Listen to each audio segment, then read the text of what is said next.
Excellencies, distinguished delegates, esteemed speakers, ladies and gentlemen.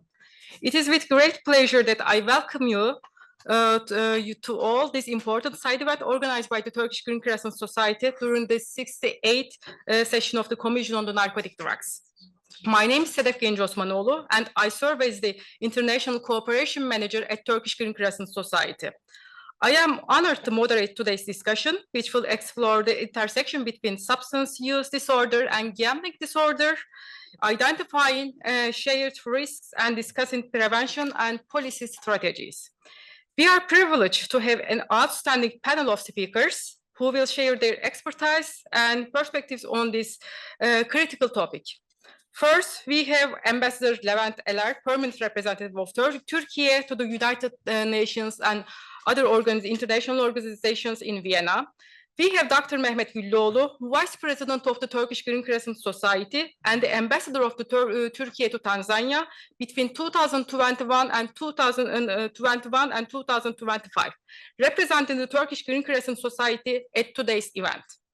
We have Professor Dr. Marc Potenza, President-elect of the International Society of Addiction Medicine and Professor of Psychiatry, Neuroscience and Child Studies Center at Yale University. And we have Karen Peters, Global Prevention Program, Prevention, Treatment and Rehabilitation Section, United Nations Office on Drugs and Crime, on behalf of Giovanna Campello, Chief of the Prevention, Treatment and Rehabilitation Section at the UNODC. Unfortunately, she is not with us today, but we have Karen. We have Stiger Sorheim, a great colleague and president of the URAT and a prominent public figure in civil society initiatives on addiction. He is also representing the European Gambling Harm Prevention Network today. Before we begin, please note that this session is being recorded and will be made available after the event. Additionally, we have a Q&A session at the end of our panel, and so I encourage you to all take notes and prepare your questions for our esteemed speakers. To begin our event, I am honored to invite Ambassador Levent Eler, permanent representative of Turkey to the United Nations and other international organizations in Vienna, to deliver his welcoming remarks. Your Excellency, the floor is yours. Thank you very much. Thank you. Yet again, we are at a Turkish Green Crescent side event. And every year, I think we all benefit from these kind of side events, especially, of course, Turkish Green Crescent side events are important. I mean, in terms of the collaboration they do with the UNODC and also other experts, academicians all over the world. And I'd like to welcome all of you, those who are present with us around the table, also those who are joining us online. The global drug abuse, as you know, has increased 20% among individuals aged 15 to 64 over the past decade. This is a huge number. And as Turkey, we have strengthened measures to prevent this rise on the demand and combat addiction. We conduct awareness campaigns targeting youth and families, and let me name a few of our projects. The first one is for example, the Narco Truck initiative. It is an initiative, well, actually, it's an interactive equipped truck with touch screens designed to raise awareness about addiction, and it has been deployed in 30 provinces. I think it's a good way of showcasing the dangers of drug abuse, and especially with these kind of technological digital things, it's very appealing for the youth. So this is an interesting project. There is also the Fighting Against Addiction module that has been incorporated into courses at public education centers, reaching over 1.5 million participants. 13 child support centers have been transformed to expand their areas of expertise and operational capacities. So we have actually a very strong delegation who are attending the CND this week. They are also present with us, and I also like to thank all of them for their continuous efforts. And I think without their efforts and endeavors, we couldn't be achieving these results. I'd like to thank all of them. Turkey addresses this issue through the whole of government approach, as I said. So actually their presence here in this side event, which is being organized by a civil society organization, is a testament to this fact. And because we see the civil society is the most important actor in this struggle, and Turkish Green Crescent is a very important NGO in this field in cooperation with others all around the world. We, of course, observe the fruitful collaboration between the UNODC and the Turkish Green Crescent Society. And through this journey in contributing to development of more holistic and effective multilateral strategies against substance abuse. And we are grateful to UNODC for their constant and tireless work in fostering effective solutions to the pressing issues. So before I conclude, I like to comment and thank again the Turkish Green Crescent Society for their efforts to prevent and combat drug abuse and addiction in our society, and providing counseling services to every individual who requests support to be freed from drug abuse and addiction. I also like to thank all panelists, and I wish success to this event. Thank you.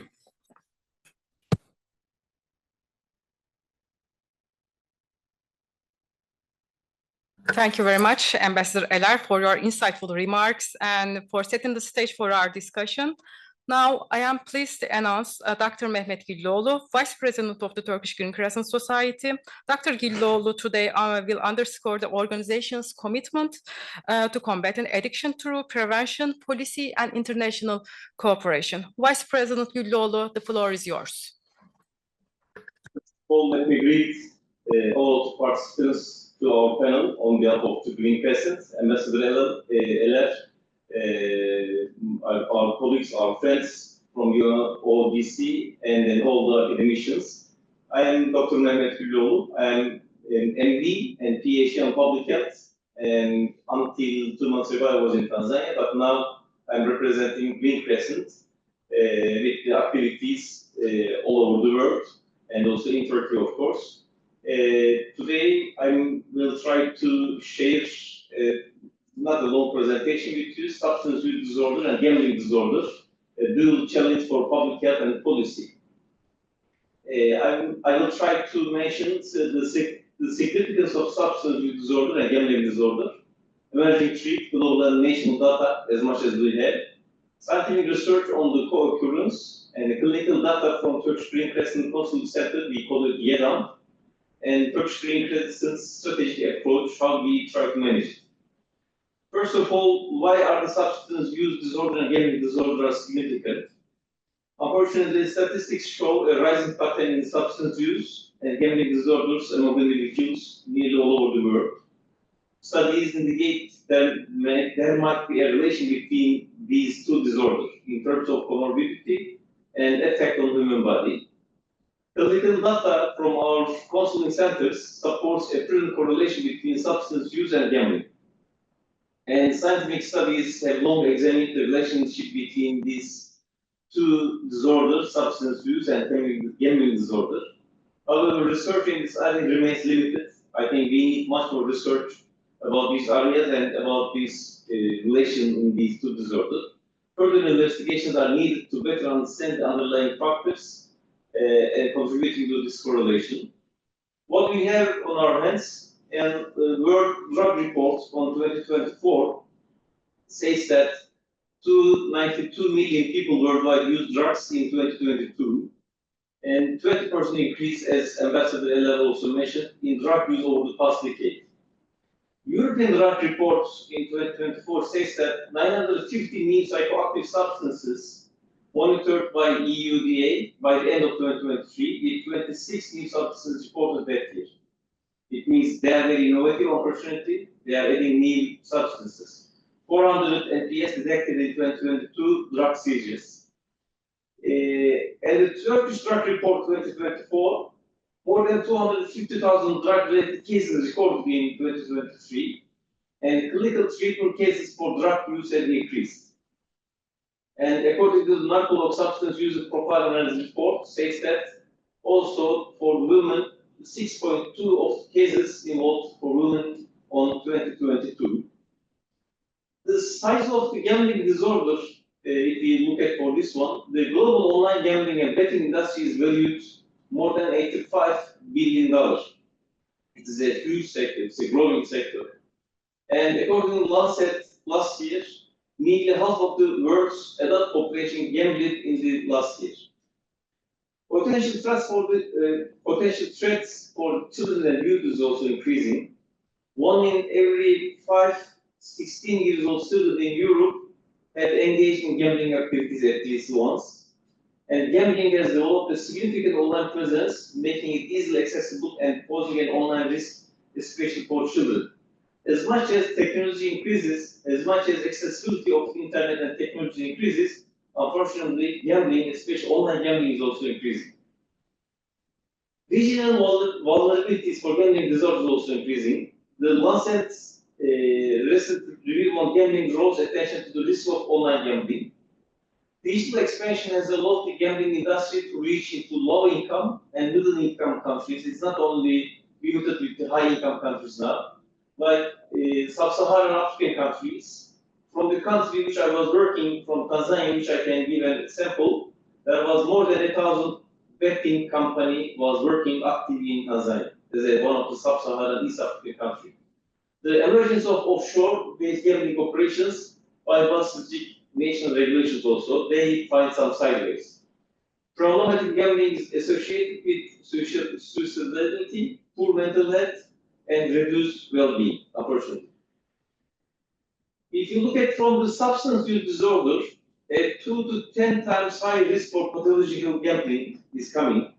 Although our scientific research, scientific data goes back to some of them 10 years ago or 20 years ago, but they are still important. Individuals with substance use problems are 2 to 10 times more likely to experience pathological gambling compared to the general population. And a study from 2015 in the USA reveals that gambling is the most common behavior for the American adults, with 77% gambling in the past year. We don't know how much this changed, but even 10 years ago, it was the highest addiction rate in the American adults. High rates of comorbidity between gambling disorder and substance use disorder also. Substance use disorder and problem gambling were exhibiting high rates of comorbidity.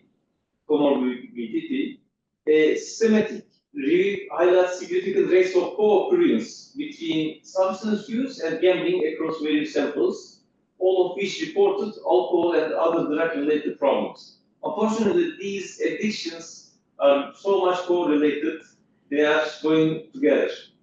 Why do gambling disorder and substance use disorder so often go hand in hand?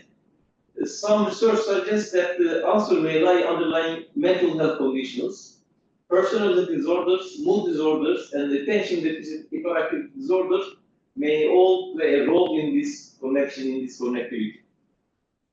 Individuals with substance use disorder and gambling disorder share some common factors. One of them is impulsivity. Research affirms that individuals addicted to various substances and who have gambling disorder display a high prevalence of comorbidity with the heightened impulsivity. And second important common factor is poor mental health. Individuals with substance dependence and pathological gambling have poorer decision making, driven by low sensitivity to loss and response inconsistency. These are two important common factors for disorder and for substance use disorder and gambling disorder.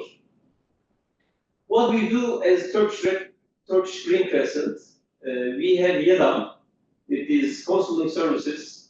It is a free psychosocial support for individuals with substance use disorder and other high-risk behaviors, as well as their families and loved ones.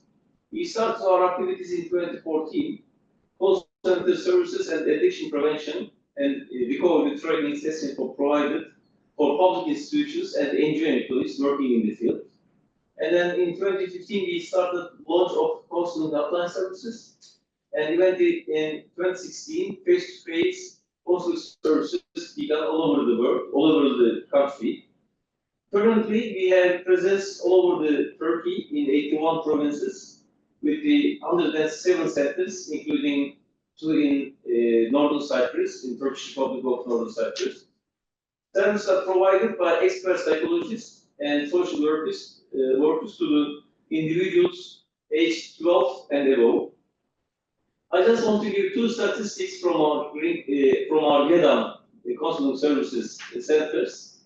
Until now, more than 23,000 individuals sought for treatment for substance use disorder from 2016 to 2024, and especially for gambling behavior, more than 8,500 of them are reported engaging in gambling behavior. It is more than 1/3 of the people who applied treatment from our centers. What does this GEDAM data tells us? Individuals seeking treatment for substance use disorder are predominantly low-educated, unemployed single men. Low-educated, unemployed single men. Individuals who have substance use disorder continue to engage in gambling. There is a correlation. Criminal organizations might display heightened sensitivity and a particular focus toward this group of people. Scientific reports demonstrate that there has been an increase in the prevalence of gambling disorder and substance use disorder in recent years, unfortunately. The increasing digitalization of gambling platforms has made online gambling more accessible, particularly to children and youth, posing a significant threat to future generations. Existing literature highlights a correlation between substance use disorder and gambling disorder, emphasizing comorbidity, co-occurrence, and shared risk factors such as impulsivity and poor mental health. But as I said earlier, I think we need much more scientific studies.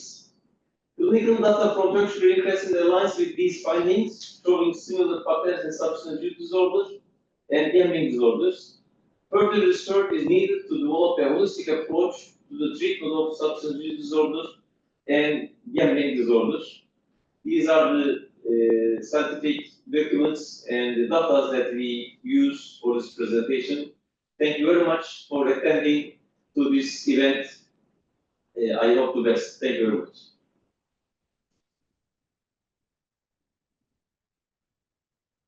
Thank you, Vice President Güllüoğlu, for your insightful contributions and dedication to strengthening global prevention efforts.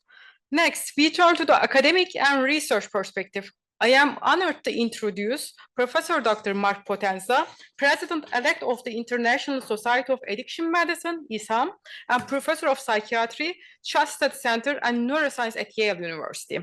Professor Potenza will share research findings on neurobiological and psychological links between substance use disorder and gambling disorder, helping us to better understand the complexities of these co-occurring behaviors.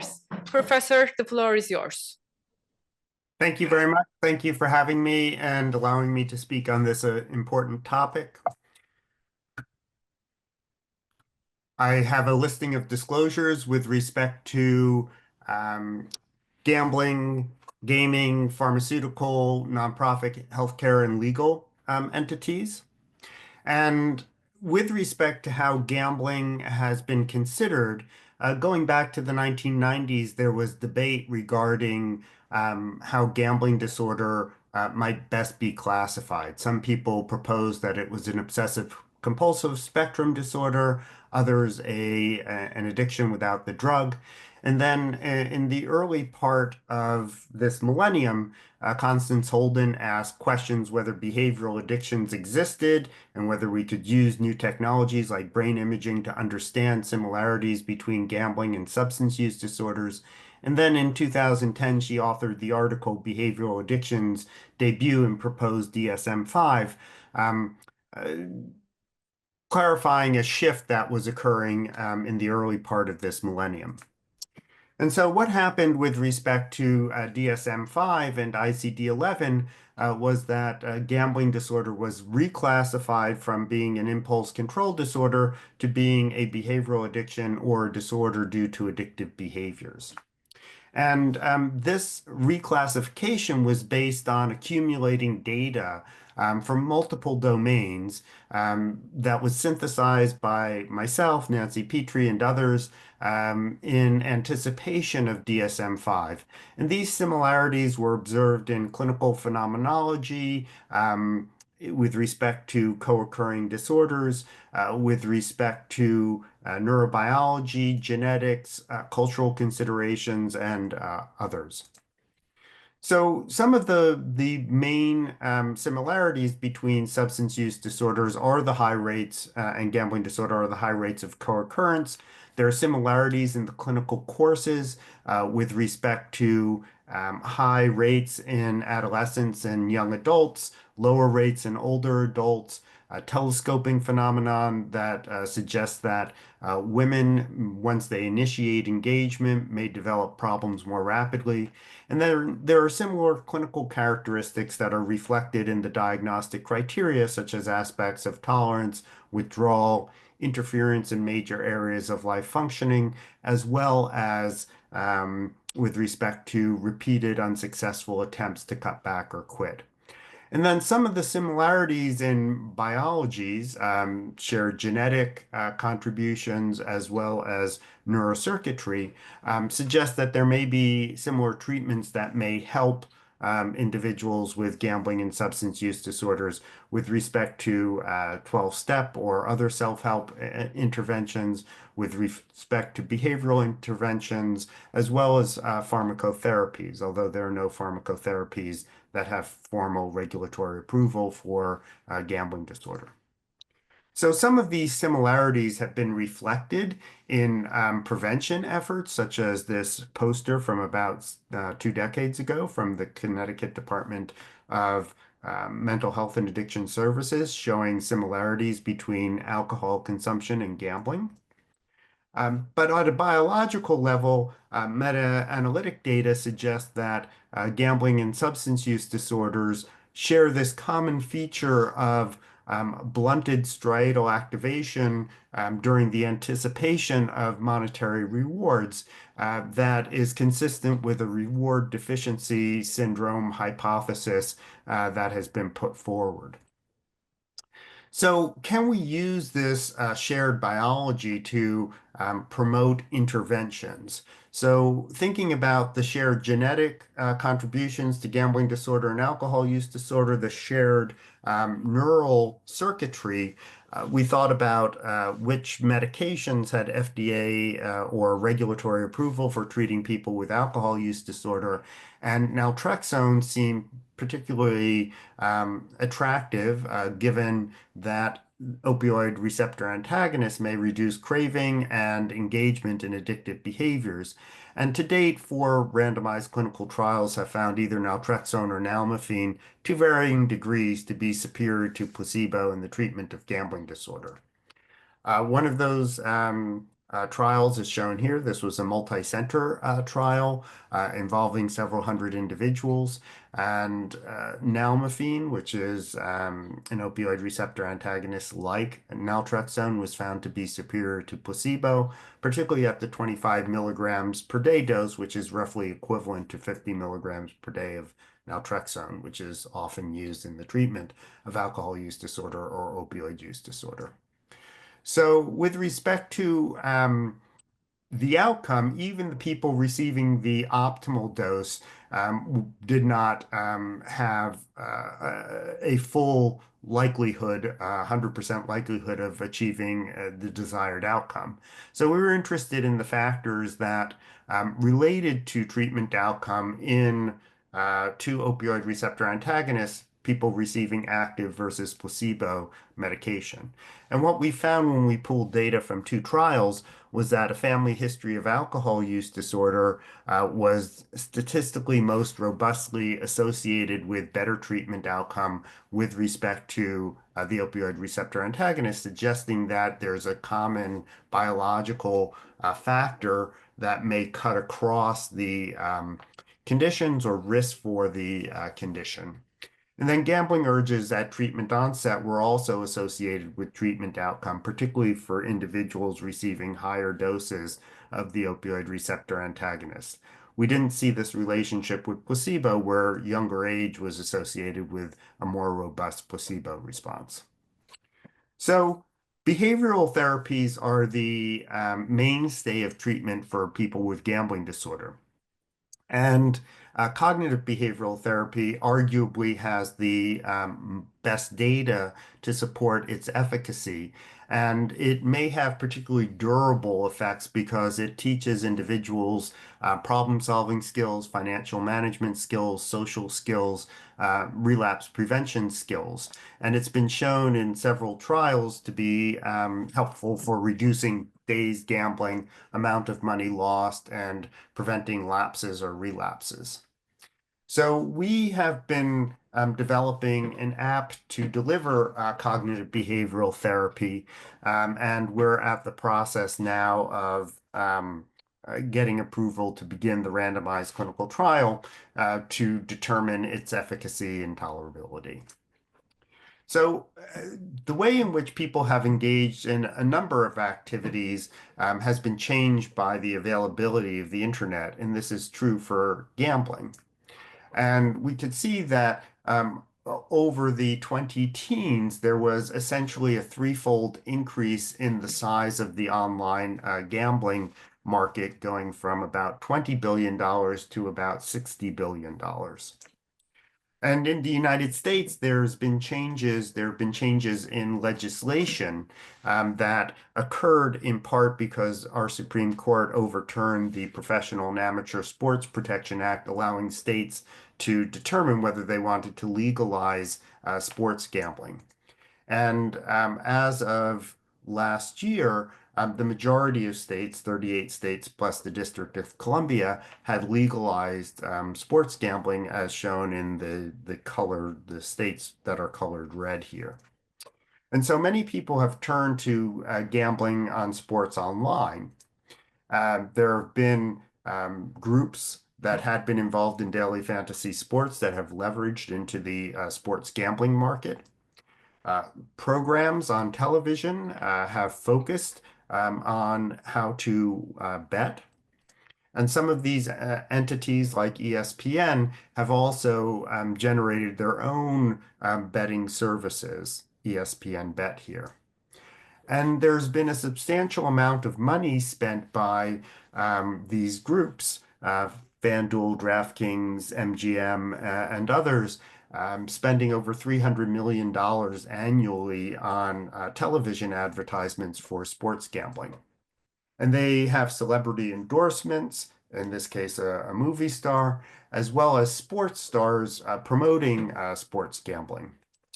There are also these advertisements for risk-free bets and bonus money for gambling that may be enticing for certain individuals. And the advertisements may be linked to sporting events, in this case, what is called March Madness in the United States, or the collegiate basketball tournament. And they also advertise more complicated forms of betting, like parlays, where one needs to win multiple bets in order to win the overall bet. Now, in this setting of the advertising and the internet availability and the legalization and the social acceptance, there have been increasing monthly use of sports gambling apps. As one can see here, from 2021, 2022, and 2023, if we look at January, it goes from about 2 to 3 million in 2021 to about 13 million in 2023. So should we be concerned about all of this? In some ways, it may be a perfect storm where we don't know what will happen, but increased legalization, social acceptability in the United States and elsewhere, there's a sporting culture that may be particularly salient to young adult males or young males in general. There is more media coverage, and there is internet access that takes away the need for going to another venue like a casino, or to call another intermediary like a bookie. So in this setting in Connecticut, our state, we've seen increases in calls, about 90% increase for help for gambling problems in the setting of this new environment. And the increase in call is coming particularly for young males with gambling problems, with about 2/3 of the calls coming from the individual himself and about 1/3 from a concerned parent, usually a mother. So this has also been covered in Time magazine, particularly focusing on college students. And one study estimated that about 1 out of 10 college students had a gambling problem, and that nearly 60% gambled on sports, and about 4% did so almost daily. And it also described the lived experience of an individual, here a 33-year-old man, who reported that 99% of the gambling he had done in the last 5 years had been on his phone, and now you can be sitting on the toilet and deposit an infinite amount of money. And he accrued over $200,000 in debt, contemplated engaging in illegal activities, but ultimately went into Gamblers Anonymous, seeing a therapist, and turning his finances over to his mother, but still worrying about relapsing on a daily basis. So how this might also link to substance use behaviors is reflected in this JAMA Psychiatry piece that came out last week, which found in a national sample in the United States that sports gambling frequency was related to the trajectory of alcohol-related problems over time. Now, we should also be thinking about young individuals like teenagers, particularly as in the United States, 95% of teenagers are estimated to have access to smartphones, and that over the past decade, the proportion of teenagers who report being online almost constantly has doubled from 24% to 46%. And so in this setting, high school student next to Tom Yamas and myself wrote an essay that won an award, was published in a newspaper, and then we discussed it on television about the concerns about online gambling among teenagers. And so in this setting, there have been some bills introduced in the US Congress. For example, one that might put limits on gambling advertisements that's modeled after restrictions on tobacco advertisements. There's been a proposal put forward but not passed to consider setting aside some of the money, the revenue that the government receives to target prevention, treatment, and research efforts with respect to gambling and gambling problems. But in the United States, gambling disorder somewhat falls through the cracks in terms of how our research agencies have been historically set up. So, for example, there is a National Institute on Drug Abuse, a National Institute on Alcohol Abuse and Alcoholism, and one on mental health. But the gambling is not a drug, it's not alcohol, and the Mental Health Institute focuses on non-addictive mental health concerns.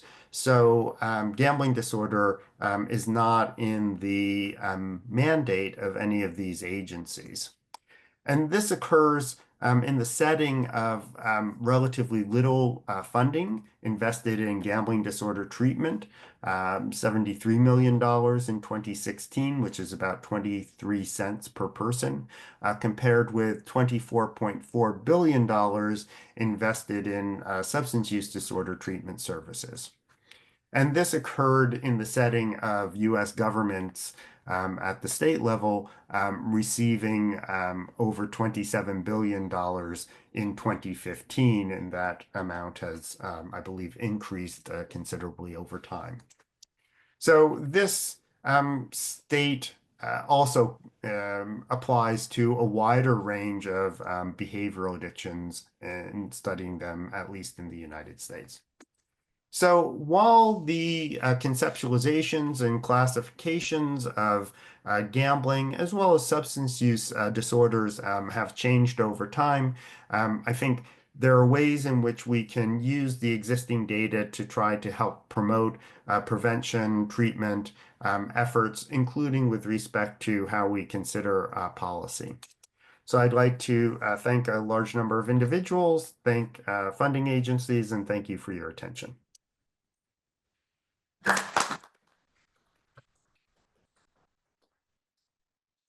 Thank you, Professor Potenza, for your valuable insights and for deepening our understanding of the scientific and medical aspects of these disorders. And our next speaker is Karen Peters, Program Officer from the Global Prevention Program, Treatment and Rehabilitation Services, UNODC. Ms. Peters has many years of experience leading health programs across Southeast Asia and the Pacific region, covering drug prevention, drug treatment, and HIV, and access to the controlled medicines. Ms. Peters, the floor is yours. Thank you so much, Sedef, and good afternoon, everyone. Particularly like to acknowledge the ambassadors present with us this afternoon and appreciate the remarks and reiterate the joint commitments of UNODC to working with the government of Turkey. It's a real great pleasure to present at this time on the agenda because a lot of the work has already been done on with my presentation in relation to that of Dr. Mehmet and also Dr. Marc previously. Representing UNODC, PTRS particularly, our work focuses on substance use and not just substance use, particularly narcotic drug prevention and use and treatment, right? So the topic of gambling was a challenge for me to to research in order to present to you today. But surprisingly, there are some overlaps as presented by Dr. Potenza just now. And I'd like to share a little bit about what we think of this and how the interventions that are offered by PTRS could also support those in relation to gambling disorders. So if you go to the first slide, please. Thank you.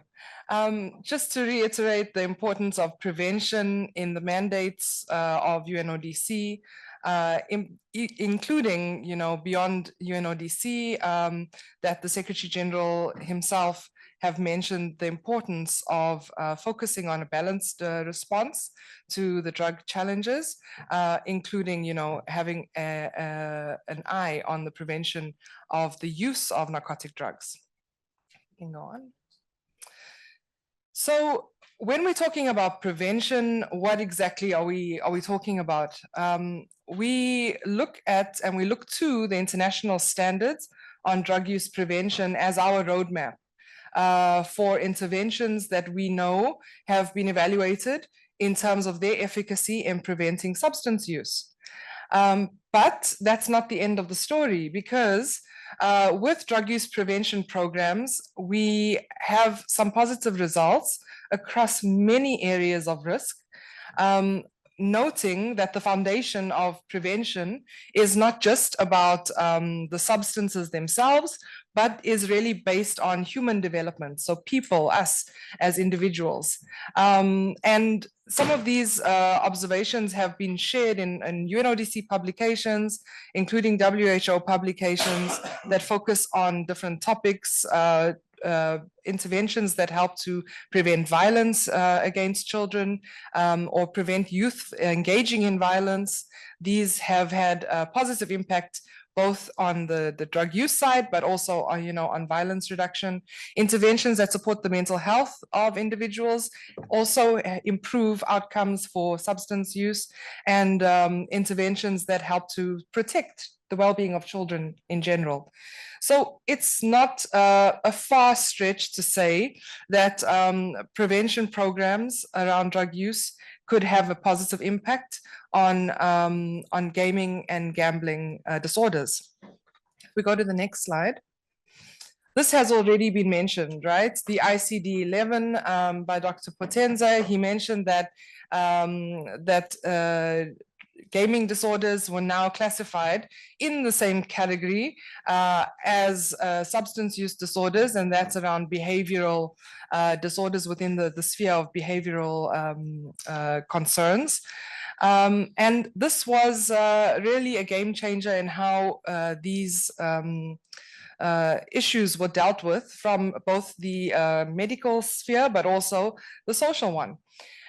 It's also important to know that the overlap between the two, while Dr. Potenza and his colleagues have had a great number of research around overlap of addictions and gambling and gaming disorders, there still needs to be an investment and really a concerted effort to look at how the root causes of these two addictions could be tackled together in the single, similar type of interventions. But there are some things that we can say overlap, and this was actually taken from an article that was published by Dr. Potenza and his colleague Yvonne Yao.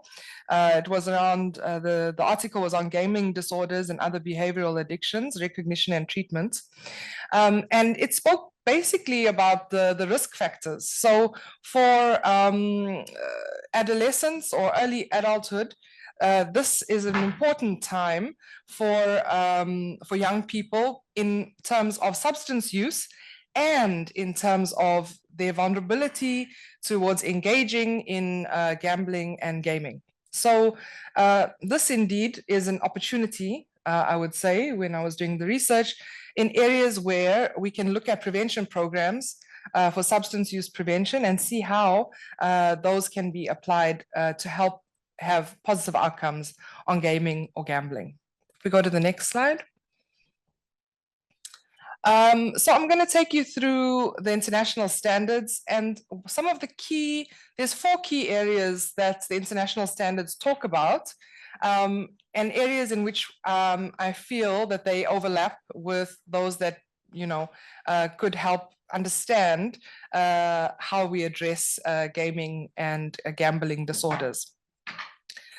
The first one is around the adolescent, the area or the life stage of adolescence and adolescent brain development and increased risk. So adolescence is a period where the brain is developing rapidly, including and particularly the prefrontal cortex, which controls impulse regulation and decision-making and self-control. And so when we are looking at prevention programs that help to support adolescent development, we also take into consideration interventions that help adolescents understand the development of themselves and also help parents understand this fact in the stages of human development. It's also important to know that at this stage, the reward system is highly active, which makes adolescents more sensitive to risk-taking behaviors, including, for example, substance use and gambling. And this is why we are saying that, as an overlap area between the two disorders, there's an opportunity there for us to address these joint comorbid challenges. Next slide, please. We also need to understand that in general, and not just in adolescence, but in human development, we look at the key risk factors that affect any individual. Okay, so our primary way of understanding drug use disorders is through this lens of a biopsychosocial component, that there are genetic factors which make a person predisposed or have some predisposed vulnerabilities. There are also characteristics which are inherited in birth, and biologically, some people have vulnerability in relation to mental health conditions that they might have. Please be aware that these are not determinants of whether a person is going to develop a drug use disorder by any means. Like, that's not at all what we're saying. But it is a factor to consider when you are looking at vulnerabilities. And this is how we speak at UNODC, risks and vulnerabilities, and also protective factors and opportunities. There's also the psychological component, so the person's individual personality, whether they have experienced trauma or abuse in their life, what beliefs they hold in particular, of course, beliefs about mental health support or beliefs around whether they should get assistance for their behaviors. If they have had any adverse experiences in their life, these cause some risks and vulnerabilities. And if they lack or they are severely limited having any parental supervision. So these are some, not all, the list is not exhaustive, but some of the psychological vulnerabilities or risks. And lastly, the social elements. So the stress from the environment, if a person, especially in teen years, the peer influence is much greater than in other times in a person's life, whether the person is experiencing or a victim of poverty, or they are in a situation where there's armed conflict or victims of natural disasters. These type of environmental factors also cause some vulnerabilities. So it's important to know that early initiation also is a risk factor. What does that mean? Okay, if a person is starting to use a substance, the earlier they start to use makes them more vulnerable towards developing a drug use disorder than if they had started initiating use later in life. So for both of these disorders, this is a factor that we need to consider if we're looking at programming and prevention mechanisms. If you go to the next slide, please. So we speak about what can we do about this, right? We know that there are strategies that have helped adolescents address some of those risk factors, okay? These are the ones that have been studied within the international standards. And these are some of the ones that UNODC is supporting with countries in Southeast Europe, but also throughout the world. Really, the Lions Quest Skills for Adolescents program is a school-based intervention which helps students within the school setting learn some life and social skills. There's a program that's promoted by the EU Drug Advisory Board program called Unplugged, and this is also a school-based intervention.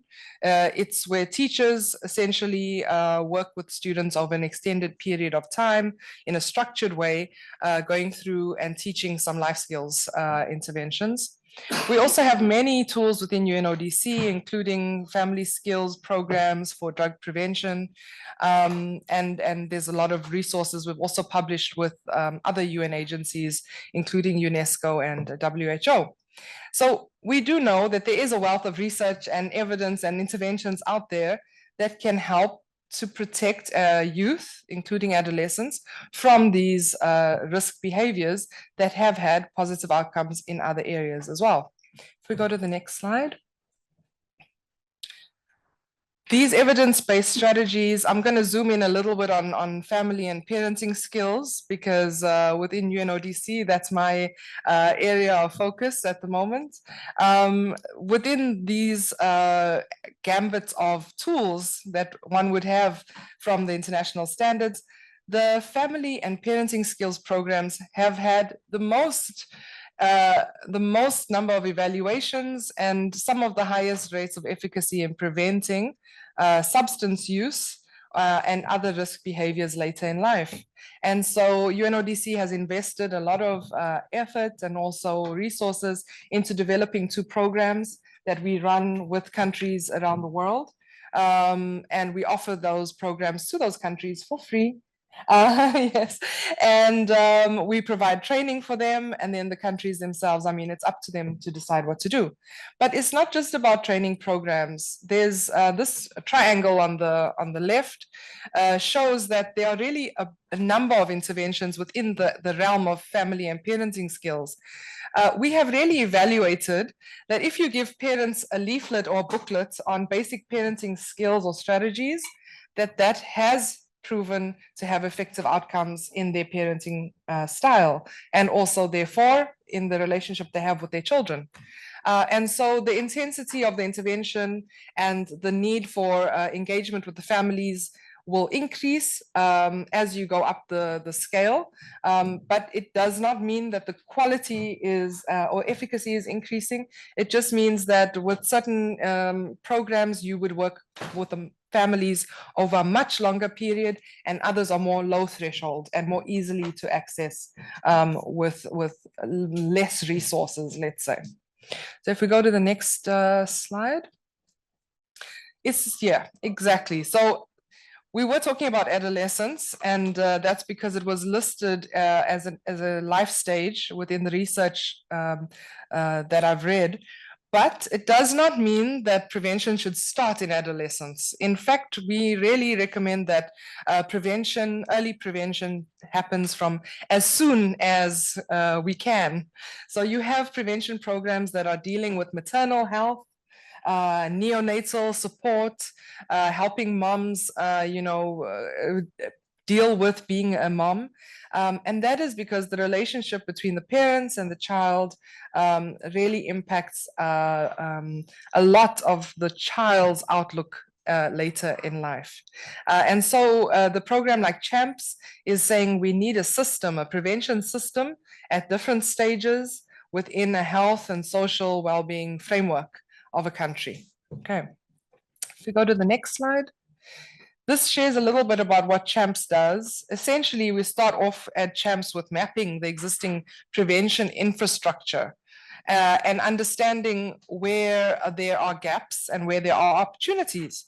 And by the way, prevention infrastructure does not only come from the agencies responsible for drug use prevention. You can have, or you can be doing programs that help to prevent drug use in different ministries in a specific government. So we really map at a national level the entire infrastructure of prevention services. And then we work alongside the government to help bring those to scale or address some of the challenges that are needed. So if we carry on. We also have programs that are specifically just targeting youth. We have our youth initiative. Right now, there's a youth forum that's ongoing in a specific section of the UN Vienna compound, where the youth are discussing ways in which they feel can benefit drug use.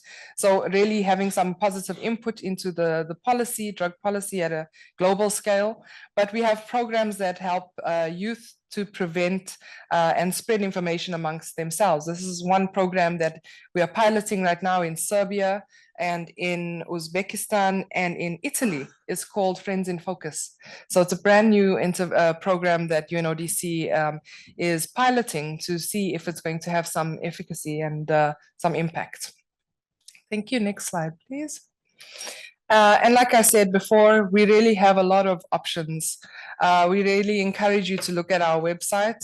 The QR code will take you there to find our wide range of interventions for different life stages and for different purposes, depending on the need related to drug use prevention. So I think that is the last. Thank you very much.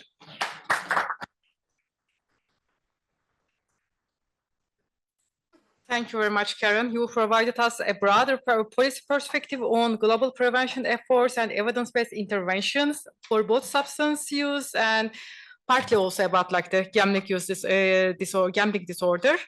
So we again really appreciate your expertise and for your organization's continued support in advancing prevention and rehabilitation strategies. We are a bit running late, but we will keep it a bit faster. And now we are honored to have Stig-Erik Sorheim, President of the URAD, a key advocate for civil society engagement in addiction prevention and effective public health policies.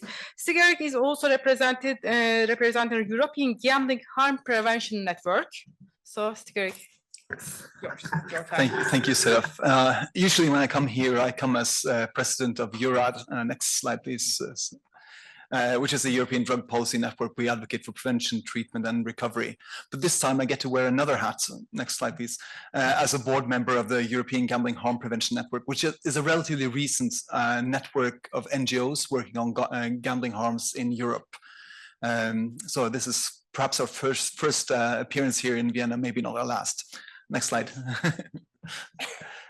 Yes, I think that the origin of this connection here is sort of a grassroots experience that some of the people that come to NGOs with gambling problems also have substance use problems, and also some of the people with substance use problems that the NGOs work with have gambling problems.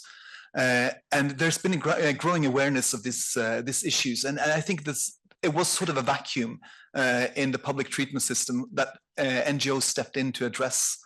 So that's the reason why these NGO networks have emerged and are now sort of trying to reach out to each other and cooperate across Europe. As some of the previous speakers have commented on, there seems to be a higher risk of gambling disorder in people with substance use problems, and also individuals with gambling problems seem to be more likely to engage in substance use problems. Yeah. So these are not new findings. We've known this for a while, but I think there's still the awareness is quite limited. But I also would like to point out that some of the important harms of gambling problems are quite similar to the harms of substance use problems. So it's not the somatic, the diseases and stuff, but it's the social harms, the economic problems, relationship problems, legal problems, job loss, depression, and suicide. So there's a group of or a cluster of harms that are very similar between gambling and substance use. Next slide, please. And I also think there are some common risk factors. Some of the previous speakers have mentioned this, but there are some individual vulnerabilities that seem to be common across these addictions. But I also think there's something of a causal connection between gambling problems and substance use problems, because there seems to be a tendency that gambling problems can spark the use of alcohol and drugs. So use of alcohol and drugs can be used to cope with gambling problems. And similarly, alcohol and drug use can lower inhibition and increase risk of problem gambling or relapse into problem gambling. And then I also like to point out that there are some environmental vulnerabilities. And I hope you have time to see the little film that we're planning to show afterwards, with an interview with one of the experts by experience that we like to call them, who will echo some of these themes. We see liberalization of policies in many countries. Here in Vienna, we have talked about the legalization of cannabis in many US states, but under the radar, there's been a similar legalization of sports gambling that Dr. Potenza mentioned. And these policies impact the extent or the volume of problems in the societies. We see the exposure to advertising that Dr. Potenza also showed us. We see increasing access to gambling, alcohol, and drugs facilitated by new technologies. We talked here in Vienna about how new technologies impact drug markets, but it's also true for gambling problems. All of a sudden, you have access to gambling 24 hours a day, 7 days a week. We also see that there seems to be a social aspect to this. For instance, the density of alcohol, cannabis, and gambling outlets cluster in marginalized communities. So there's an environmental aspect there too. And there's the issue of financial stress, unstable relationships, and job uncertainty that impact both substance use and gambling. Next slide, please. I won't go into the treatment options. Dr. Potenza also already mentioned this, and I hope we have time for the video. So I will just skip this slide. Next slide. And I just wanted to show some of the grassroots initiatives that are going on among our members here. These are from Scotland. A program on homelessness and gambling, which of course also relates to substance use, and a specific initiative on women and gambling, because there's some double stigma connected to gender and gambling. So that's the main message for me. I really hope we have time for the little video. Sarah, do you have it ready? Thank you. Yeah. My name is Mills. I'm 40. I'm from Glasgow. My history with gambling was when I was in girls at 15. I just got into gambling. I was with my granddad at the time. My granddad was betting bookies all the time, so it was like at first it was, oh granddad, do you want to count the bookies with me? I'm like, this bet one, so I said, I don't bother. And then after that it was, I had to go all the time to the bookies to put his bets on, and then as soon as I started to put his bets on, I started doing my game bets, and then it basically recurred through that to gambling online. Then it was other things like casino, different other things like betting online, casino, roulette, blackjack, different other things to bet on, like horses, dogs, music and lottery, anything that means I can spend basically any money on trying to keep my mind occupied with different things that was going on all the time. Well, basically when I was young, between 8 until 15, a lot of things badly, things happened to me kind of thing, so when I turned 15 I was like, what's the best thing to do? Well, all this is talking on my being perhaps when I was young. So I decided I'll just do things to keep myself on, put myself back then. I was silly. It was rather gambling or drinking.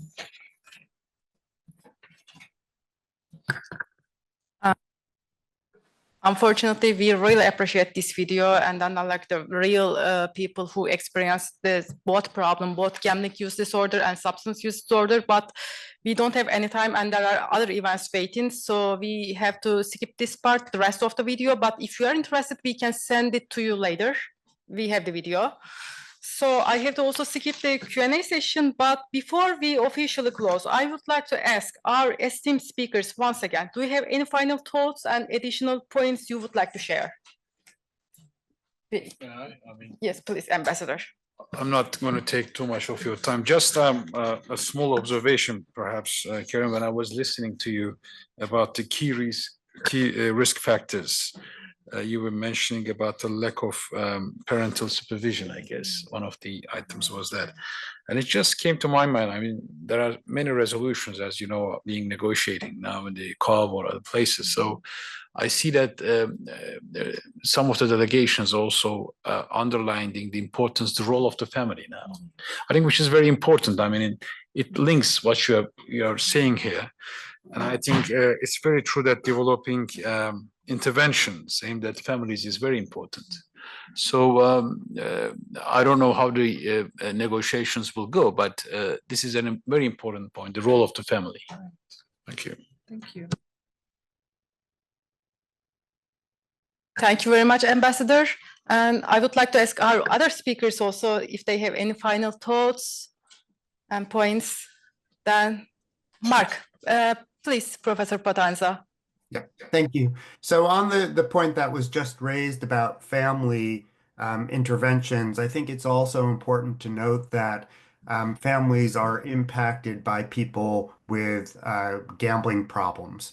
So oftentimes providing help for family members who feel betrayed and traumatized by a loved one's gambling is important if one wants to promote public health and familial health more generally. So when we intervene, for example, in Connecticut, our program offers services not only for the individual with the identified gambling problem, but also for spouses or parents or children who may also be impacted. And I think it's important to treat the family as a whole. Thank you so much, Professor Potenza. Those are so much important issues and like the topics. And then I'm leaving the floor our Vice President, Mehmet Güllüoğlu, also to officially close our event. First of all, again, thank you very much for all of you being as participant, as speaker in this panel. I'm happy that there are some common things I think we share, the importance of the prevention, and we need much more scientific studies about these different disorders and their correlation, and about the risk factors and the effects of these risk factors about these addictions. Thank you very much. We need to be more together. We need to be more working collaboratively. Thank you very much, and I hope to see you again in other occasions.